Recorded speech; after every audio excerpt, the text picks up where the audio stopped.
Thanks so much, Chris. Hi, folks. My name is Justin Kosslyn, and I'm here tonight to tell you about werewolves. They are among us. I refer, of course, to the game that I hope many of you will be playing this very evening. In this game, there are two kinds of characters. Friendly villagers, modeled on our very own Richard Gingras, and devious, devious werewolves intent on destroying the village from within. At the beginning of the game, each player receives a card from the moderator. The card could be one or the other. You keep it totally secret. Only you see your card. Now, the werewolves are trying to destroy the villagers. The villagers are trying to destroy the werewolves. That is the game in a nutshell. There are night turns and day turns. During the night, only the werewolves wake up, and they can point at a villager to eliminate from the game. The moderator removes that player.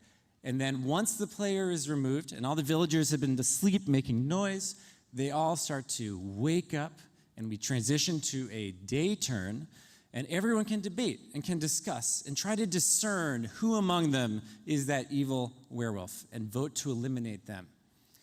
Now, one quick note on rules. We use Robert's Rules of Order, a very civilized process for an uncivilized activity, which means if I think, for example, Jeff Jarvis is a werewolf, I could nominate him. I need a second person to agree. Jeff can defend himself, and then we vote. For example, let's say Richard nominates this villager, gets a second. There's a discussion.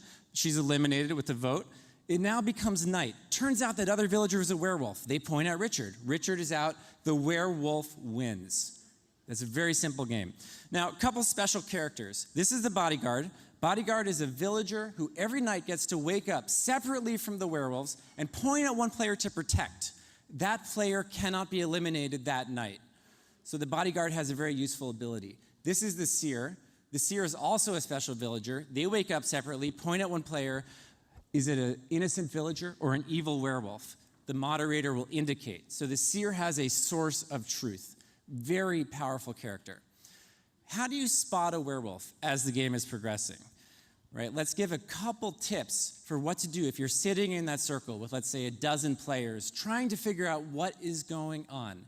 So there are three simple principles that you can use. First, pretending is hard. If I'm a werewolf, I have to both be a werewolf and pretend to be a villager. I could very easily slip up. I could say something that doesn't quite make sense. So you can watch for that. You can watch for those subtle cues that something is not quite right. And consistency is hard. As the game progresses, players are eliminated.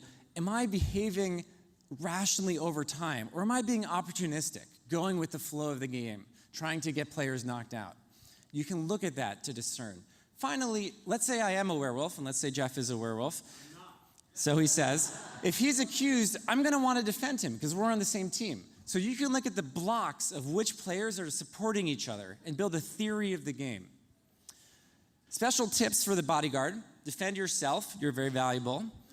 Defend the Seer. The Seer is extremely valuable. Of course, you may not know who the Seer is, but if you think you do. And if you have an intuition about a villager who might be targeted, maybe defend them if you're confident in that intuition. If you're the Seer, go after people you think are suspicious, like Jeff. Also, go after the people on either side of you, and then you can whisper to them what you know during the day. So if you're knocked out, they'll still have those insights. All right, that's enough on the villagers. Let's say you're a werewolf. What do? Well, your goal is to thin out the village and be the last person standing. There's a lot more villagers than there are werewolves, so you're going to need a few tricks. Here's a couple tips. First, prioritize people who are suspicious of you, and prioritize people with special abilities, the Bodyguard and the Seer. If you can knock them out of the game early, you have a much better shot at playing the field and getting to the end game.